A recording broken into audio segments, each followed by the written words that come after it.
Mae'n darllen cwbl o adnodau i gychwyn ein amser gyda'n gilydd heno yma. Dyma geiriau Iesu o benod 10 o Efengil Iowan. Mae'n dweud y geiriau yma. Ni ddawr lleidir ond i ladrata ac i ladd ac i ddinistrio. Rwy fi wedi dod mwyn i ddynion gael bywyd a'i gael yn ei holl gyflawnder. Mae fi yw'r bugail da. Mae'r bugail da yn rhoi ei einioes dros y defaid. Gadewch i ni weddio. Ein tad yn y nefoedd, diolch gymaint am y ddarlun yma mae Iesu yn ddisgrifio ei hun gyda. Diolch fod ti yw y bugail da. Diolch bod Iesu Grist yw y bugail da drosto ni. O Dduw Dad, ni'n gweddio heddiw yma yn gofyn y bydde ti'n dysgu ni fwy ynglyn â beth mae'n golygu i nabod Iesu fel ein bugail. I mynd allan yr wythnos yma yn gwybod y gwirionedd yma. Felly plis tird a cwrdd gyda ni hyn yma mwyn dogoniant. Amen. Gwych. Wel, i gychwyn gyda hyn yma, gadewch i ni ymuno gyda'n gilydd i ganu ein emyn gyntaf. Sanctaidd, sanctaidd, sanctaidd. Diolch yn fawr.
Wel, gadewch i ni cychwyn gyda gweddio hefo'n gilydd i gyflwyno nid yn unig heno yma, ond gweddill yr wythnos i'n Duw ffyddlon ni heno yma.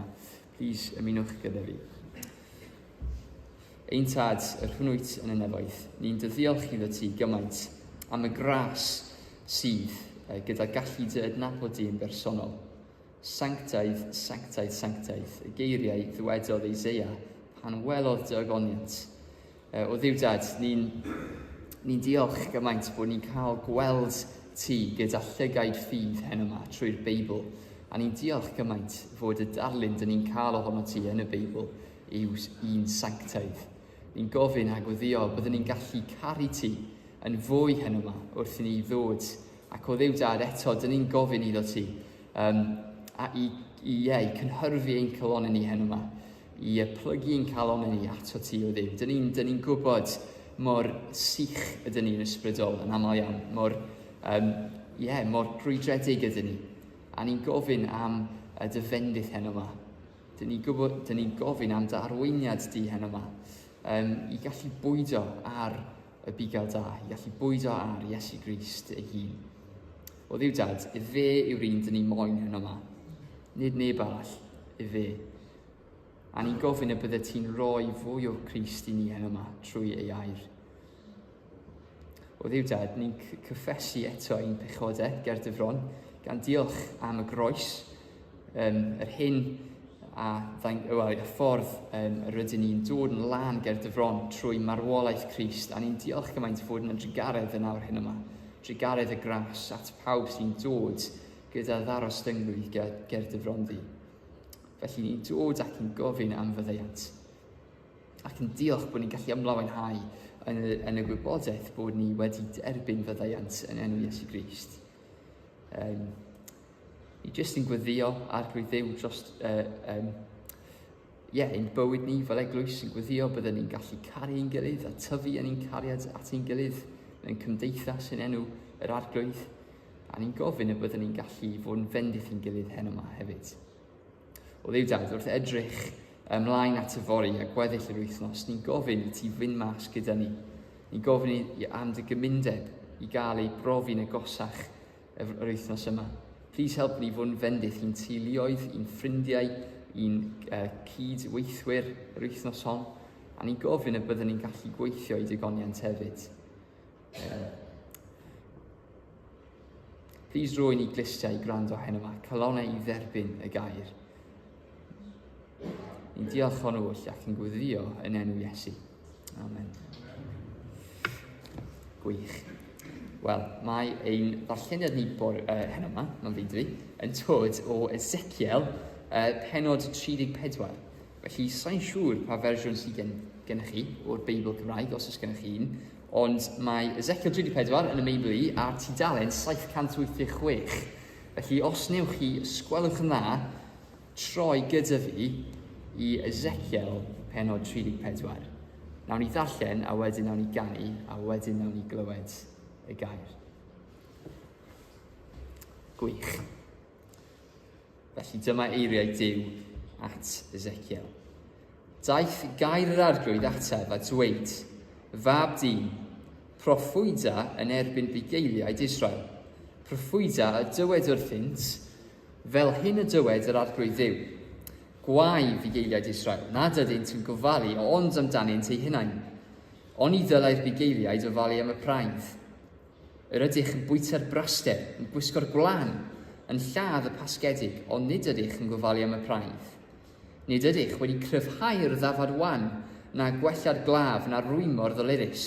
Ni ddeithoch ar greidredig yn ôl, na chwilio am golledig. Buwch yn ei reoli'n galed ac yn greulon. Fi gwasgarwyd am ei bod heb fugail, ac yna eithant yn fwyd i'r holl anifeiliaid gwylltion. Crwydrodd fy mhraidd dros yr holl fynyddoedd a bryniau uchel, eithant ar wasgar dros yr holl ddeiar, ond nid oedd neb yn ei ceisio nac yn chwilio amdanynt. Felly fugeiliaid, clywch air yr arglwydd, cyn wired am bod yn fyw medd yr arglwydd Dduw. Oherwydd i'r praidd fynd yn ysglyfaeth ac yn fwyd i'r holl anifeiliaid gwylltion, a nad oedd fugail ac oherwydd i'n bugeiliaid beidio a chwilio am fy mhraidd, ond gofalu amdanynt ei hunain, yn hytrach nag am y praidd, felly fugeiliaid, clywch air yr arglwydd. Fel hyn y dywed yr arglwydd Dduw, yr wyf yn erbyn y bugeiliaid, ac yn ei dal yn gyfrifol am fy mhraidd. Byddaf yn ei hatal rhag gofalu am y praidd rhag i'r bugeiliaid mwyach ofalu amdanynt ei hunain. Gwaredaf fy mhraidd o'i gennau, ac ni fyddant mwyach yn fwyd iddynt. Fel hyn y dywed yr arglwydd Dduw, bydda fi fy hunan yn chwilio am fy mhraidd ac yn gofalu amdanynt. Fel y mae bugail yn gofalu am ei braidd gwasgaredig pan fydd yn ei misg, felly y bydda fynnau'n gofalu am fy mhraidd. Bydda fy'n ei gwaredu o'r holl fanau lle gwasgarwyd hwy ar fydd cymylau a thywyllwch. Dygaf hwy allan o fisg y bobloedd a'i casglu o'r gwledydd, a dod â hwy i'w gwlad ei hunain. Bugeiliaf hwy ar fynyddoedd Israel ger y nentydd ac yn holl fanau cyfanedd y wlad. Gofalaf amdanynt mewn porfa dda, a bydd uchel fannau mynyddoedd Israel yn dod yn dir pori iddynt. Yno byddant yn gorwedd ar dir pori da ac yn ymborthi ar borfa fras ar fynyddoedd Israel. Bydda fi fy hun yn bugeilio fy nefaid ac yn gwneud iddynt orwedd, medd yr arglwydd Dduw. Bydda fy'n ceisio'r ddafad golledig ac yn dychwelyd y wasgaredig. Bydda fy'n rwymo'r ddolurus ac yn cryfhau'r wan. Ond bydda fy'n difar fras a'r gref. Bydda fy'n ei bugeilio a chyfiawnder. Amdano chwi fy mhraidd, fel hyn y dywed yr arglwydd Dduw, wele bydda fi'n barnu rhwng y naill ddafad a'r llall, a rhwng hyrddod a bychod, onid yw'n ddigon i chwi bori ar borfa dda, heb i chwi sathru gweddill eich porfa a'ch traed, ac yfed dŵr clir heb i chwi feiddi'r gweddill a'ch traed. A yw'n rhaid i'n praidd fwyta'r hyn a sathrwyd gennych, ac yfed yr hyn a feiddwyd eich traed. Felly, fel hyn y dywed yr arglwydd Dduw wrthynt, bydda fi fy hunan yn barnu rhwng defaid bras a defaid tenau, oherwydd eich bod yn gwythio ag ystlys ag ysgwydd ac yn twlcio'r gweiniaid a'ch cyrn nes i chwi gyrru yr wasgar, bydda fy'n gwaredu fy mhraidd ac ni fyddant mwyach yn ysglyfaeth, a bydda fy'n barnu rhwng y naill ddafad a'r llall. Bydda fy'n gosod arnynt un bugail fy ngwas Dafydd, a bydd ef yn gofalu amdanynt. Ef fydd yn gofalu amdanynt ac ef fydd ei bugail. Mae fi, yr arglwydd, fydd ei Duw, am gwas Dafydd fydd yn dywysog yn ei misg. Mae fi, yr arglwydd, y lefarodd. Gwnaf gyfamod heddwch a hwy a pheri fwystfilod gwylltion darfod o'r wlad. Yna byddant yn byw yn ranialwch ac yn cysgu yn y coedwigoedd mewn diogelwch. Gwnaf hwy a'r manau o amgylch fy mynyddoedd yn fendith. Anfonaf i lawr y cywodydd yn ei bryd, a byddant yn gywodydd bendith. Bydd coed y maes yn rhoi ei ffrwyth ar tir ei gnydau, a bydd y bobl yn ddiogel yn ei wlad. Byddant yn gwybod mai my fi yw'r arglwydd pan fyddaf yn torri barau ei llai ac yn ei gwaredu o ddwylo'r rai sydd yn ei caethiwo. Ni fyddant mwyach yn ysglyfaeth i'r cenhedloedd, ac ni fydd anifeiliaid gwylltion yn ei difa. Byddant yn byw'n ddiogel heb neb i'w dychryn. Byddaf yn darparu iddynt blanhigfa ffrwythlon, ac ni fyddant mwyach yn dioddef newyn yn y wlad na dirmig y cenhedloedd. Yna byddant yn gwybod fy mod i, yr arglwydd ei Duw, gyda hwy, ac mae hwy, ti Israel, yw fy mhobol, medd yr arglwydd Dduw. Chwi fy mhraidd, praidd fy mhorfa, yw fy mhobol, a my fi yw eich Duw, medd yr arglwydd Dduw. Wel, dyn ni'n mynd i canu ein ail emyn, felly ysgwelwch yma, a wnewch chi ymuno gyda fi.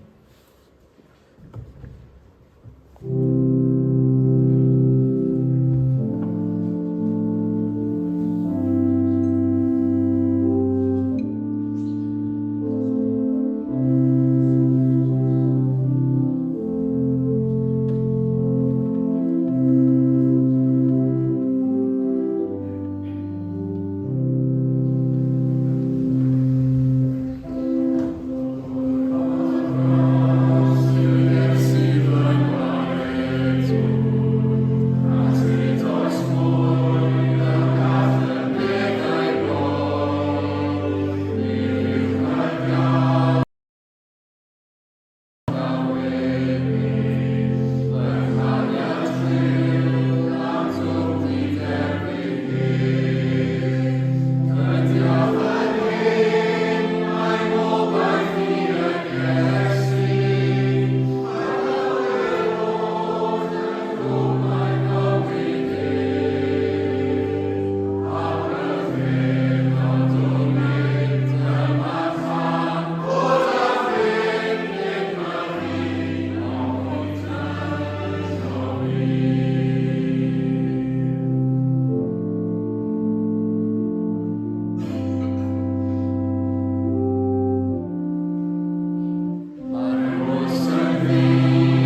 Wych. Wel, sgwelwch yna, os ys gennych chi Beibl gyda chi, please amnewch chi cadw ar agor wrth ymyl Ezekiel 34, jyst i chi cael ddilyn gyda fi.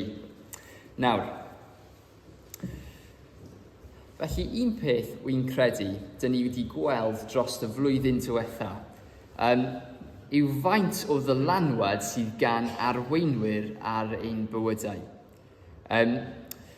Wel, ar Chwefror 40, mae'n rhaid bod, falle bod, hynny yn atseinio, nid diwrnod dda o dde. Fe cychwynodd Vladimir Putin, ymwrawd o'r Rwsia, ymosodiad di-drigaredd ar Ukraine. Tarodd hon ias ar draws Ewrop gyfan, gyda ryfel unwaith eto yn dod i'n sylw ni. Yn agosach i adre, trwy gydol y blwyddyn, gwelson ni 3 prif weinidog newydd yn mynd a dod. Ac yna, ym mis Medi, bu farw falle arweinyddes mwyaf enwog y byd, y Frenhines Elizabeth. Mae'r 3 enghraifft uchod yn dangos yn syth i ni, dydy, bod arweinwyr yn ddylanwadol, bydd neu niwed i bobl. A mae'r Beibl yn cytuno gyda hon hefyd. Mae yna gymaint o esiamplau i ni yn y Beibl o arweinwyr gwael, ond go iawn maen nhw'n cyfeirio ni i gyd o'r esiamplau yma at yr arweinydd dyn ni gyd angen. Felly hen yma, wrth ni edrych ar y benod yma gyda'n ein gilydd, dyn ni'n mynd i ystyried yr arweinydd neu bugail i ddefnyddio'r iaith dyn ni'n gweld fan hyn, dyn ni gyd angen. A ni'n mynd i ystyried 4 peth hyn yma gyda'n gilydd o'r benod hon. Y gyntaf, ni'n mynd i edrych canolbwyntio ar adnodau 1 i 10, a dyn ni'n mynd i gweld fod y bobl angen bugail. Iawn, cyd-destun y broffwydoliaeth yma, broffwydoliaeth Ezekiel, yw bod pobl Juda wedi cael ei gaethgludo i le o'r enw Babylon. Nawr, dyma yw adeg tywyllaf hanes pobl Duw yr Hen Testament. Achos mae'r caethglyd i Babylon yn dangos pellter nhw oddi wrth yr arglwydd, yn ysbrydol ac yn gorfforol. Maen nhw wedi cael ei gymryd allan o Jerusalem a'i roi mewn lle wahanol. Oedd yr alltudiaeth i Babylon yn cynrychioli mewn modd lythrenol bod pobl Juda wedi gwrthod Duw. A dyma oedd canlyniad ei gwrthryfel, canlyniad ei pechod nhw, canlyniad ei cyflwr ysbrydol. Nawr, efallai wnaethoch chi sylwi bod y benod yma yn canolbwyntio yn benodol ar bugeiliaid Israel. Dyna pwy mae'n sôn amdan trwy gydol. Ac yn adnod 2, os ydych chi'n edrych gyda fi, darllen ni'r geiriau yma. Fel hyn y dywed yr arglwydd Dduw, gwau fugeiliaid Israel. Felly, yn amlwg, neges difrifol yw hon. Mae'r naws yn difrifol. Nid neges o gysur yw ei'r bugeiliaid yma, ond neges difrifol. A dyna'r cwestiwn nesaf i ofyn yn dydy. Pwy yw bugeiliaid Israel? Pwy y mae'r benod yma yn sôn amdan, a beth maen nhw wedi gwneud o'i le? Wel, nid bobl sydd yn gwario ei amser gyda defaid yw y bobl yma digwydd bod. Mae'r gair bugail sy'n cael ei ddefnyddio fan hyn yn ddelwedd feiblaidd sy'n gynrychioli arweinwyr Israel. Yn oes Ezekiel, y pobl fwyaf amlwg sy'n cael ei gynrychioli yw'r brenhinoedd. Ac os ydych chi erioed wedi darllen llyfrau 1 a 2 brenhinoedd yn y Beibl, yn efallai newch chi cofio bod pob hanes brenin yn cynnwys dyfarniad. Mae neillau'n dweud bod nhw wedi gwneud yr hyn oedd yn uniawn yng ngolwg yr arglwydd, neu bod nhw wedi gwneud yr hyn oedd yn ddrwg yng ngolwg yr arglwydd. Wrth feddwl am y delwedd o fugail y praidd, falle yn fwy naturiol ddaw y salm enwog, salm 23 yn cof, gyda'r ddatganiad yr arglwydd yw fy migail. A mae hwn yn dangos i ni bod disgrifiad bod y gair bugail yn cael ei ddefnyddio i siarad am Dduw hefyd. Enghraifft arall yw Salm 80. Mae'n cychwyn gyda'r geiriau yma, gwrando o fugail Israel, sy'n arwain Joseph fel diadedd. Duw yw'r bugail a'i bobl yw'r braidd. Felly, mi oedd unrhyw un hefo teitl bugail, is-fugail, gyda dyletswydd i gynrychioli Duw o flaen ei bobl. Felly, rhan o rôl y brenhinoedd yr Hen Testament oedd i reoli yn wleidyddol ar un llaw, ond wedi uno gyda hynny, oedd gyda nhw ddyletswydd i arwain y bobl yn ysbrydol hefyd yn ôl ewyllus Duw, i gyfeirio pobl at y bugail mawr, Duw ei hun. Ond yn yr adnoddau gyntaf yma, adnoddau 1 i 10, dyn ni'n gweld yn glir bod hynny ddim yn digwydd. A gwelwn ni reswm dros barn Duw ar y bugeiliaid yn adnod 2. Sylwch gyda fi. Mae'n dweud nad yw'r bugeiliaid yn gofalu ond amdanynt ei hunain. Ac mae esiamplau o beth oedd hynny'n edrych fel. Adnod 3. Maen nhw'n bwyta'r braster, gwisgo'r gwlan, yn lladd y pasgedig. Ond dydyn nhw ddim wir yn gofalu am y defaid. Dydyn nhw ddim yn gofalu am y bobl. Felly mae'n amlwg bod i bugeiliaid anffyddon yma yn manteisio dros eu hunain. Maen nhw wedi cymryd yr holl buddiannau sy'n dod gyda'r swydd, ond dydyn nhw ddim yn gofalu dros y defaid sef ei dyletswydd pennaf.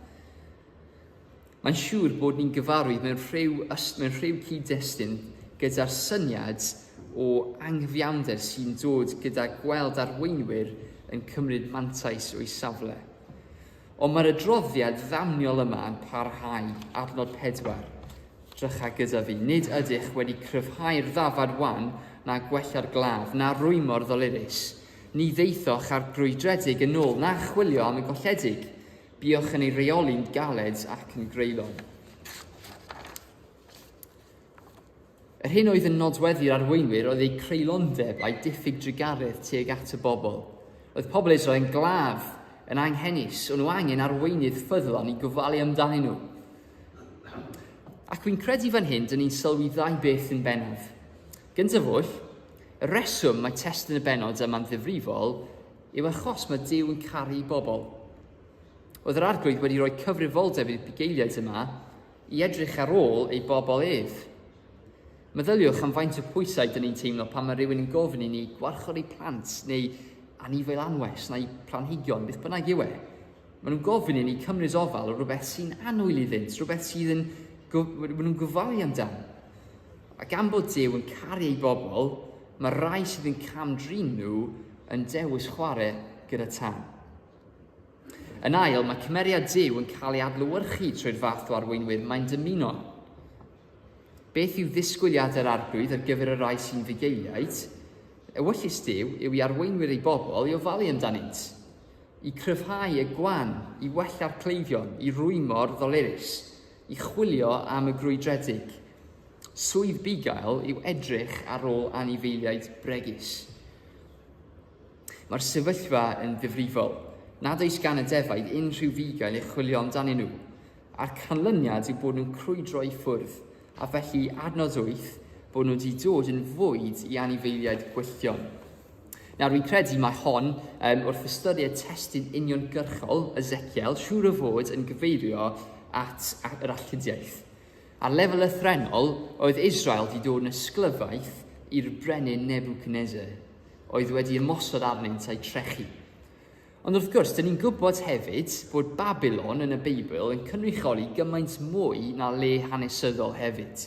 Mae Babylon yn cynrychioli'r byd yn erbyn Duw, dynoliaeth yn ei gwrthryfel.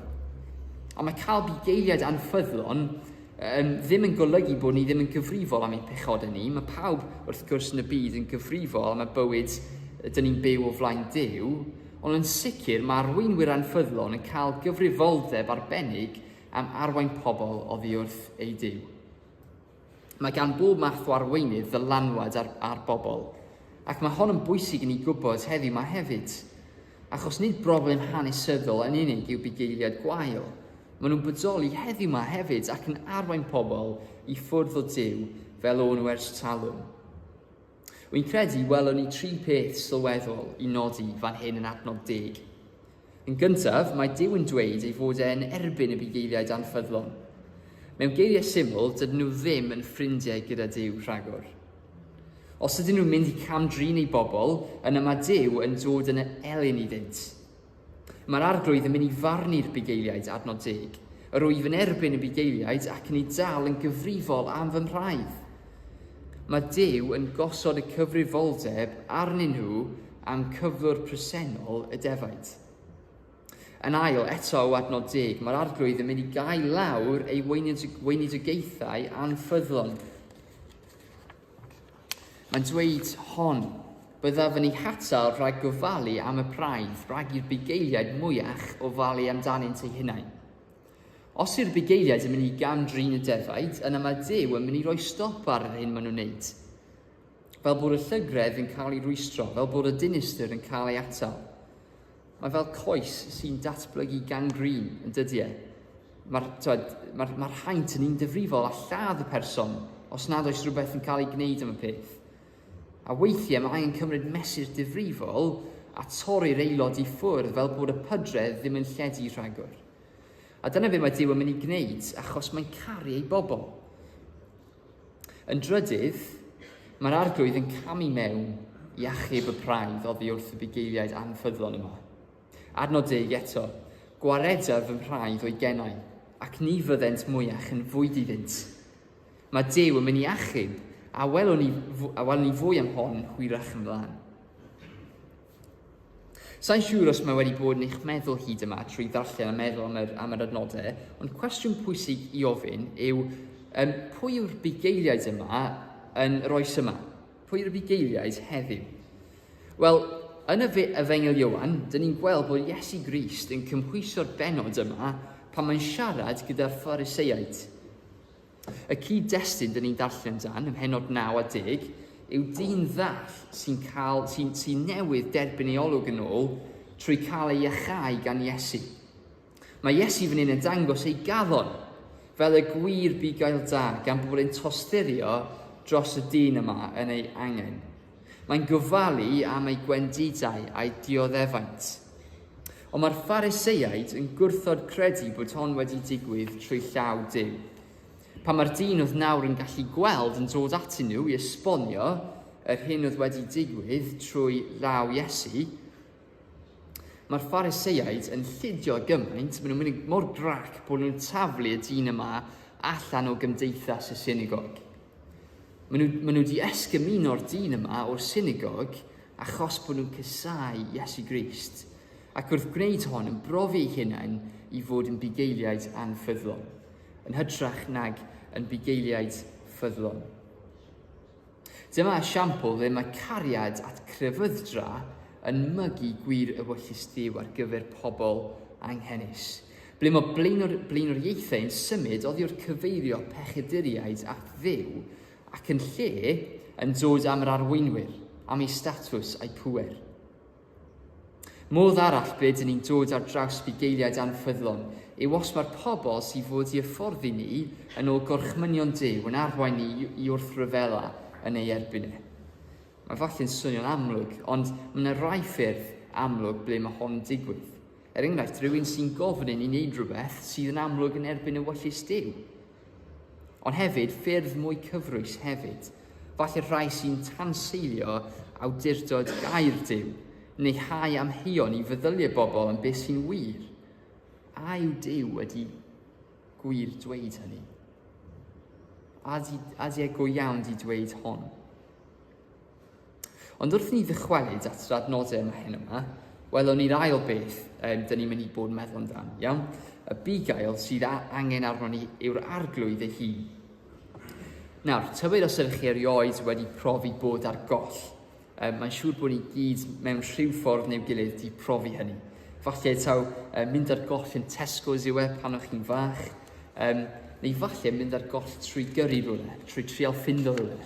Dwi'n diolchgar iawn nath ni ddim fynd ar goll hyn yma, bore yma yn trial ffindo tabernacl.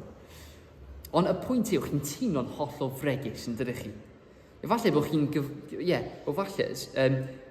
mae'n profiad diddorol, mae'n profiad brawychus. Profiad amhlyserus, yn enwedig os ydych chi'n nghanol nunlle. Nawr, wrth i Ezekiel a phobl Juda eistedd fel alltudion y Babylon, mae rhaid bod nhw'n teimlo beth mae gwir yn ei olygu fod ar goll. Oedd pobl Duw wedi cael ei gymryd allan o'i cartref ysbrydol a corfforol yn y wlad roddodd Duw iddynt yn ôl ei addewid i Abraham. Yr addewid oedd i etifeddu gwlad yn llyfeirio o laeth a mêl, ac yn fwy pwysig gwlad ble oedd Duw yn preswylio gyda nhw. Ond nawr mae'n ymddangos bod hynny gyd wedi cael ei golli. Ac wrth gwrs yn fwy boenus na hynny yw gwybod taw barn Duw yw hon arnynt oherwydd ei gwrthryfel, oherwydd ei pechod nhw. Blas go iawn yw o fod ar goll. Mae'r sefyllfa yn swnio yn edrych yn hollol anobeithiol i bobl meidrol fel fi a ti. Nes i ni ddarllen adnod 11, sylwch gyda fi. Fel hyn y dywed yr arglwydd Dduw, bydde fi fy hunan yn chwilio am fy mhraidd ac yn gofalu amdanynt. Nawr i bobl sydd ar goll, mae gwybod bod rhywun yn chwilio amdanoch chi yn gysur mawr. A rwy'n awyddus i tynnu sylw at y ffaith taw gras Duw sy'n cael ei gyflwyno ni fan hyn. Mae'r Beibl yn dangos i ni gras Duw ym mhob cwr a chornel hanes pobl. Cofiwch bod Israel yn heiddi cael ei alltudio i Babylon. Nid rhyw ddamwain neu anghyfiawnder yw e. Yr un ffordd mae'r Beibl yn dweud yn glir bod ni hefyd yn heiddi marw achos ein pechod. A go iawn dyn ni'n heiddi bod ar wahân oddi wrth Duw. Mae'r ffyrdd dyn ni wedi trin Duw trwy gydol ein bywydau yn profi hynny yn dydy e. O'r ffordd dyn ni wedi gwrthod byw yn ôl ei ddeddfau a'i gwrchmynion, dyn ni ddim ond angen cofio ein meddyliau a'n geiriau caled yn ei erbyn e, ac yn erbyn ein cymdogion, y pobl mae Duw moyn i ni caru. A'r ffaith bod ni'n dewis addoli pethau eraill hefyd, roi pethau eraill yn lle Duw yn ein calonau ni. Mae'r ddelwedd o bugail a defaid mor addas yn dydy achos dydy defaid ddim yn anifeiliaid sydd yn adnabyddus am ei ddoethineb neu penderfyniadau da. Maen nhw'n mynd yn sŵn rhwng perthi ac mewn pydewau. Maen nhw'n dilyn ei gilydd i berygl. I ddweud y gwir, mae defaid yn gallu bod yn eitha twp weithiau yn dydyn nhw. Ac mewn ffordd ysbrydol, defaid ydyn ni gyd yn dydyn ni. Mae'n calonau ni yn crwydro i bob man heb fugail. A ni'n gwybod hon yn dydyn ni achos ni'n aml yn profi y canlyniadau. Wel, y newyddion da heno mae ni yw bod gynnon ni Duw sydd wedi dod i chwilio amdano ni. Duw sydd wedi dod i gofalu drosto ni. Sylwch mor aml mae'r syniad yma yn ymddangos yn yr adnoddau fan hyn. Adnod 11, mae Duw yn dweud hon, fel dyn ni newydd ystyried, mae'r arglwydd ei hun yn dweud fod e am chwilio a gofalu am ei braidd. Adnod 12, fel y mae bugail yn gofalu am ei braidd gwasgaredig pan fydd yn ei misg, felly y bydde finnau yn gofalu am fy mhraidd. Adnod 14, gofalaf amdanynt mewn porfa dda, a bydd uchelfannau mynyddoedd Israel yn dir pori iddynt. Gwelwn ni bod addewid Duw, bod ewyllus Duw i gofalu am ei bobl, i weld ym mhobman yn yr adnodau fan hyn. Mae'n mynd i arwain nhw allan o wledydd estron a'i ddychwelyd at wlad yr addewid. Gwlad ble mae yna porfa dda a gorffwys ar gael yn ei bresenoldeb. Yn wir, y bugail sydd angen arno ni heno yma yw'r arglwydd ei hun. Y bugail mae angen pobl llynelli a llwyn hendi a heno yma yw'r arglwydd sy'n gofalu amdanyn nhw ac yn cynnig bywyd iddynt. Efallai bod ni yma heno yma yn stryglo gyda amheuon. Falle bod ni'n stryglo gyda amheuon ynglyn â pwy yw Duw, efallai. Ydy e'n dda? Sut dwi'n gwybod hwnna? A dwi'n gallu trystio fe gyda fy mywyd cyfan? Falle mae'n reswm pam ni'n teimlo'r ffordd felly. Falle dyn ni wedi cael ein effeithio gan bugeiliaid anffyddlon yn ein bywydau. Mae pobl sydd fod wedi cynrychioli Duw ac adlewyrchu addfwynder y gras wedi trin ni'n galed ac yn greulon. Neu falle eich bod chi'n teimlo rhyw bryder llethol am ryw sefyllfa sy'n dod neu sy'n cael ei brofi ar hyn o bryd. Mae'r teimlad o fod ar goll neu'n ddigyfeiriad yn drwm, yn pwyso arno ni. Neu falle eich bod chi'n teimlo fod chi'n methu yn y bywyd Cristnogol. Mae rhyw temtasiwn neu pechod yn pwyso arno ni, a ni'n teimlo ein gwendid. Wel, yng ngweddi hyn yma yw bod chi'n sylwi bod y gair yma, y benod yma, ar eich gyfer chi. Ac yn wir, y bobl sydd wedi gymryd cysur o ddarllen y benod yma yw defaid colledig, defaid sydd wedi gwasgaru. Nhw fel petai sydd â cyfeiriad y llythyr hyn yma. Dydy e ddim wedi cyfeirio at bobl sydd yn sorted, bobl sydd ddim efo broblemau o gwbl, bobl sydd yn iawn.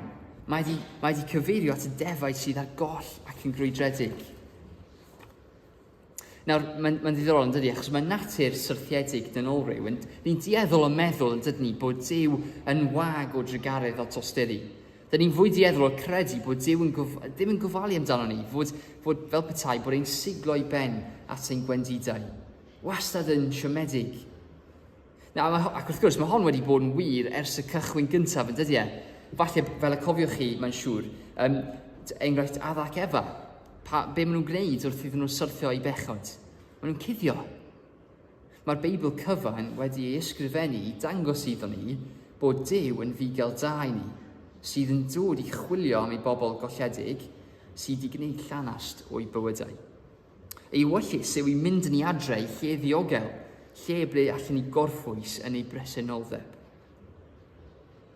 Mae'n y reswm bod y Beibl ddim yn gorffen yn Genesis penod 3, ond mae'n bennu gyda darlun hyfryd o'r greadigaeth newydd. Wy'n credu mae adnod 16 yn cyfannu'r holl beth yma at ei gilydd. Sylwch gyda fi, mae'n dweud hon, adnod hyfryd yw e. Byddaf yn ceisio'r ddafad golledig ac yn dychwelyd y wasgaredig. Byddaf yn rhwymo'r dolurus ac yn cryfhau'r wan. Ond byddaf yn difar fras ar gref, byddaf yn ei bugeilio a chyfiawnder. Dyma y ddewyd Duw i ceisio a dychwelyd y defaid colledig a gwasgaredig ac i gwellau doluriau. I cyflawni'r holl bethau methodd y bugeiliad anffyddlon i'w gwneud. Ond hefyd, sylwch, i farnu'r defaid.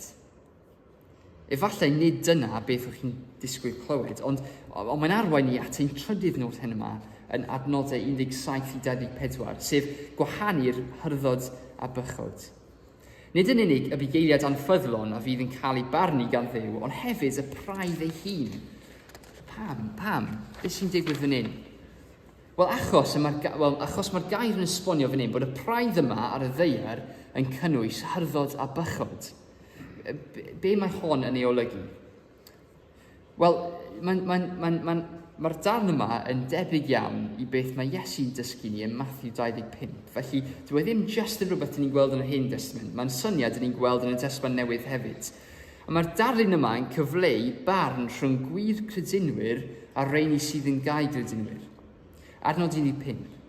Onid yw'n ddigon i chwi bori ar borfa dda, heb i chwi sathru gweddill eich porfa a'ch traed. Wy'n credu y darlun dyn ni'n cael fan hyn yw un o ddefaid yn sathru'r porfa da y mae Duw am arwain ei braidd ato. Nawr, mae'r darlun yn un benodol iawn. Ond os wedi deall hon yn iawn, rwy'n credu taw darlun yw e sy'n gysylltu gyda adnodau 13 i 15. Y darlun yma o'r wlad da. Dyn ni'n gweld y darlun hyfryd a heddychlon yn yr adnodau yma o wlad ffrwythlon a da, gwlad o ddigonedd ble mae Duw yn arwain y defaid wrth casglu nhw o'r llefydd estron. Ond wedyn, yn yr adnodau dyn ni'n meddwl amdan, gwelwn ni'r porfa yn cael ei sathru a'r dŵr yn cael ei beiddi. Mae'n darlun o peth dda yn cael ei sbwylo bron yn dydi, yn ei cael ei bydreddu. Yn adnod 19 hefyd, mae Duw yn cyfeirio at grŵp o bobl sydd tu allan i'w braidd, ond eto yn trigo gyda nhw yn y porfa da. Awn rhaid i'n praidd fwyta'r hyn a sathru gennych, ac yfed yr hyn a feiddwyd eich traed.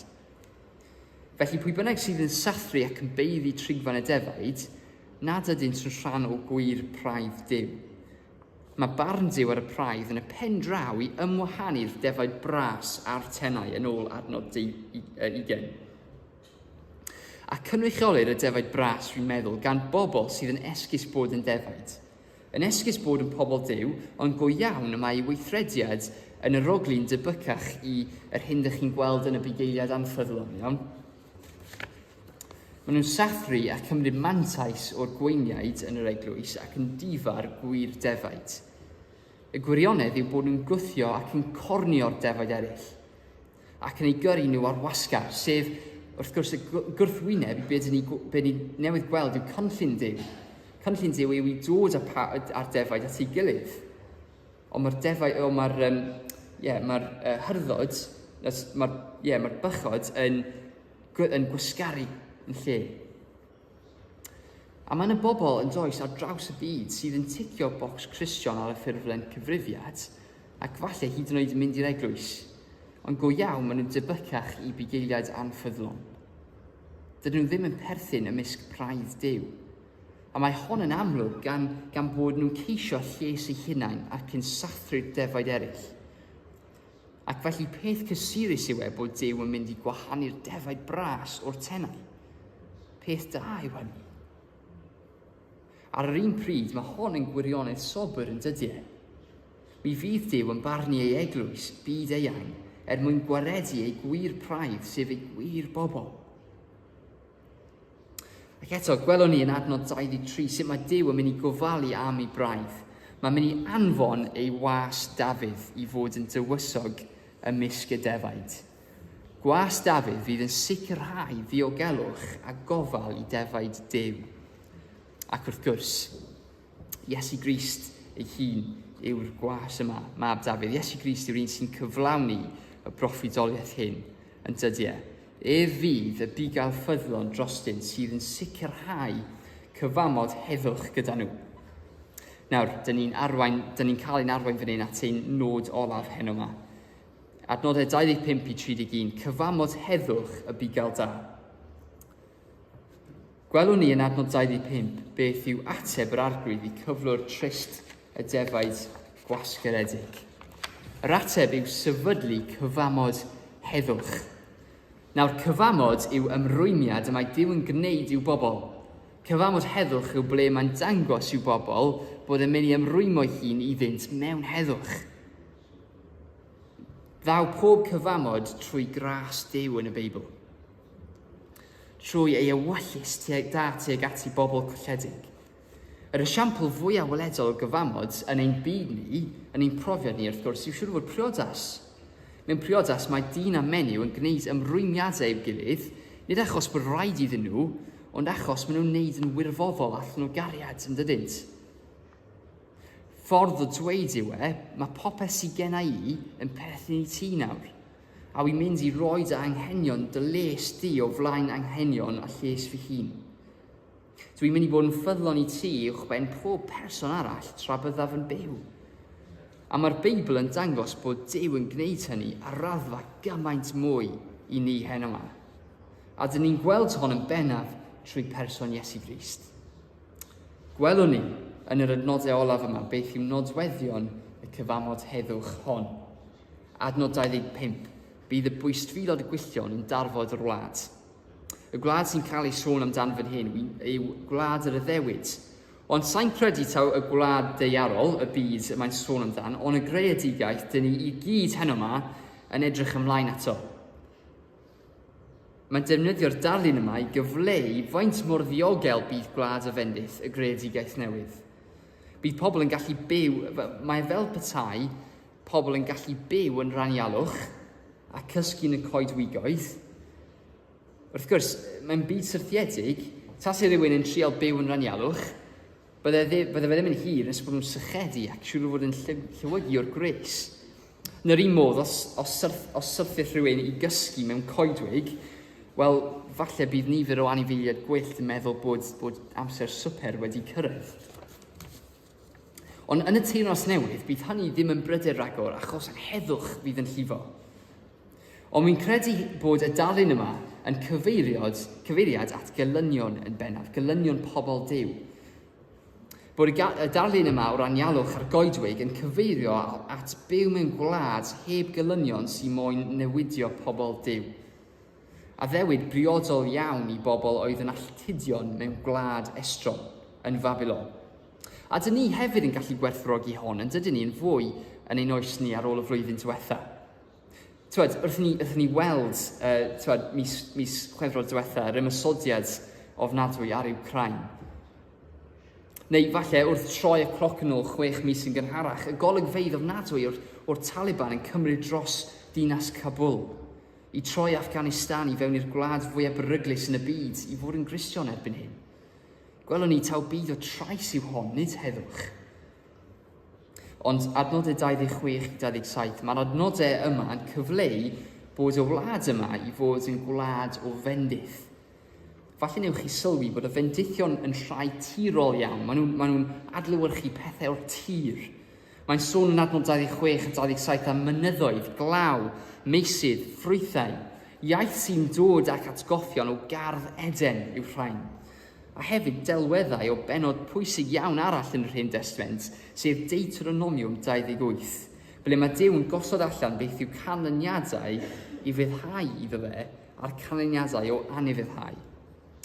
Ac un o'r pethau o dan y melltith a'r pechod dyn yw melltith ar y tir, ble mae'r tir yn rhoi draen ac ysgall yn hytrach na ffrwythau a cnydau, ble mae'r glawydd yn cael ei atal. A hefyd, wrth gwrs, y canlyniad difrifol o ddod yn ysglyfaeth i gelynion. Mae gan bobl Duw cyn y cyfamod heddwch iau trwm ar eu cefnau o ganlyniad i pechod. Ond trwy gras Duw, trwy'r cyfamod heddwch, mae'r melltithion yn cael eu gwrthdroi. Mae'r barau llai yn cael eu torri ac maen nhw'n cael eu ryddhau o dwylo'i gormeswyr. Yn y cyfamod heddwch yma, nid oes profiad o melltithion y gyfraith eto, ond beth yw sail y gobaith yma?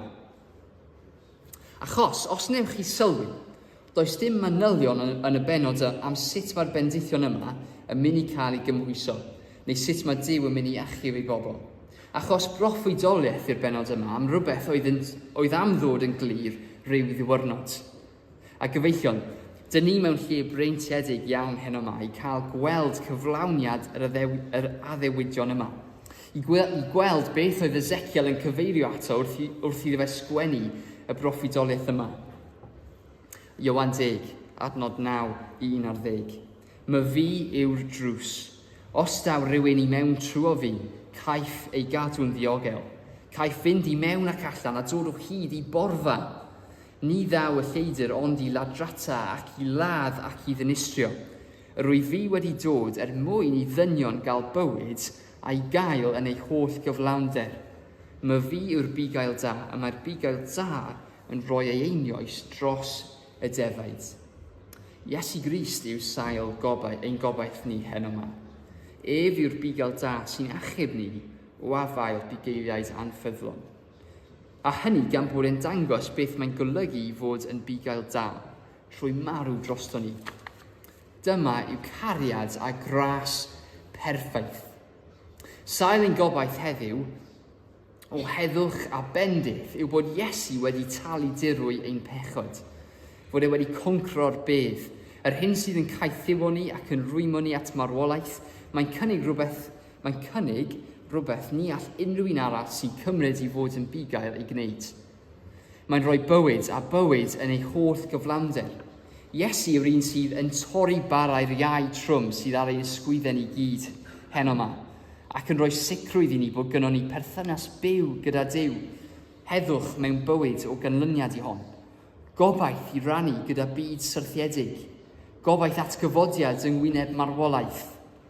Dyma'r holl bethau oedd y bugeiliau drwg yn atal y defaid rhag adnabod a profi yn oes Ezekiel. A dyma be mae bugeiliaid anffyddlon yn gwneud ar draws y byd heddi hefyd.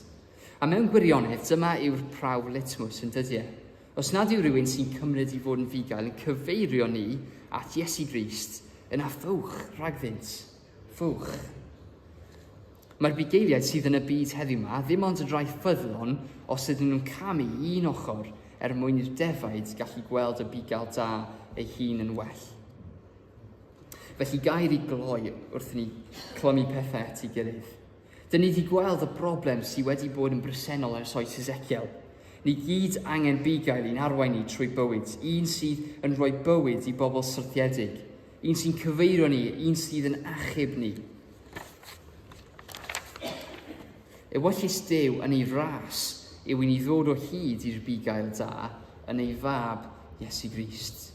Mae Crist wedi dod mwyn i ni cael bywyd ariore, i ni adnabod perthynas gyda Duw. Mae'n eich caru chi hyn yma, ac yn eich gwahodd chi i nabod fel bugail ar eich bywydau, ar ein bywydau ni, i gwrando ar ei lais a cael ein harwain gynddo fe. Os am y tro gyntaf, neu'r milfed tro, i ddod ac i blasu ei ddaioni tuag ato ni. Gadewch ni weddio.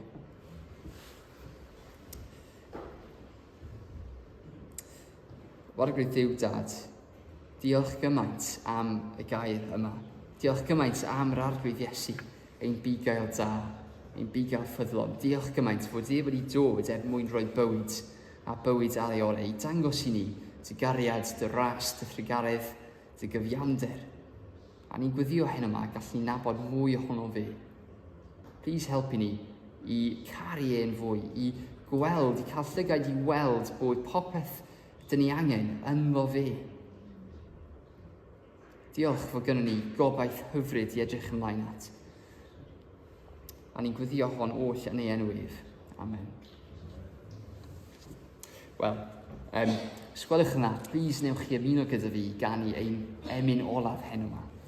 Y bugail o'r nef a ddaeth i lawr. Gadewch i ni ganu.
Wrth ni fynd mas hyn yma, a bydde ti gyda ni'r wythnos hon, a bydde ti'n helpu ni cael ein arwain gan dy lais yn ein bywydau ni, a bydde ti'n helpu ni gael ein arwain gan y bugail da yr wythnos hon, ac i nabod ei heddwch, i nabod ei fras, i nabod ei thrigaredd tuag ato ni, i nabod y gobaith fyw sydd gyda ni yn ei enw ef, a gwyddio ni hwn oll yn ei enw yr arglwydd Iesu Grist. Amen.